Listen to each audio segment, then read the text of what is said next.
مومنو، پیغمبر صلی اللہ علیہ وآلہ وسلم کے گھروں میں نہ جایا کرو مگر اس صورت میں کہ تم کو اجازت دی جائے، یعنی کھانے کے لیے بلایا جائے جبکہ اس کے پکنے کا انتظار بھی نہ کرنا پڑے۔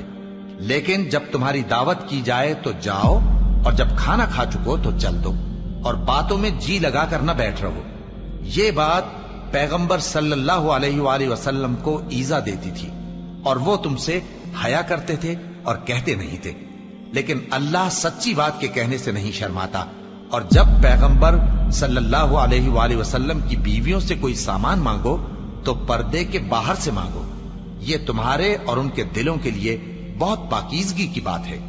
اور تم کو یہ شایع نہیں کہ رسول اللہ صلی اللہ علیہ وآلہ وسلم کو تکلیف دو، اور نہ یہ کہ ان کی بیویوں سے کبھی ان کے بعد نکاح کرو، بے شک یہ اللہ کے نزدیک بڑا گناہ کا کام ہے۔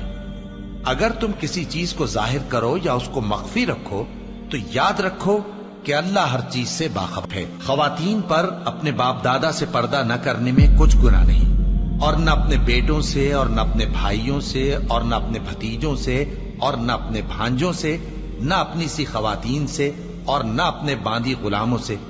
اور اے خواتین، اللہ سے ڈرتی رہو، بے شک اللہ ہر چیز سے واقف ہے۔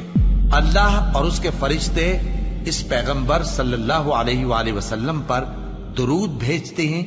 مومنو، تم بھی ان پر درود بھیجو اور خوب سلام بھیجا کرو۔ جو لوگ اللہ اور اس کے پیغمبر صلی اللہ علیہ وآلہ وسلم کو اذیت پہنچاتے ہیں ان پر اللہ دنیا اور آخرت میں لعنت کرتا ہے، اور ان کے لیے اس نے ذلیل کرنے والا عذاب تیار کر رکھا ہے۔ اور جو لوگ مومن مردوں اور مومن عورتوں کو ایسے کام کی تہمت سے جو انہوں نے نہ کیا ہو ایذا دیں تو انہوں نے بہتان کا اور کھلے گناہ کا بوجھ اپنے سر پر رکھا۔ اے پیغمبر صلی اللہ علیہ وآلہ وسلم، اپنی بیویوں اور بیٹیوں اور مسلمانوں کی عورتوں سے کہہ دو کہ باہر نکلا کریں تو اپنے چہروں پر چادر لٹکا کر گھونگھٹ نکال لیا کریں۔ یہ چیز ان کے لیے موجب شناخت و امتیاز ہوگی تو کوئی ان کو ایذا نہ دے گا، اور اللہ بخشنے والا ہے، مہربان ہے۔ اللہ اکبر، اللہ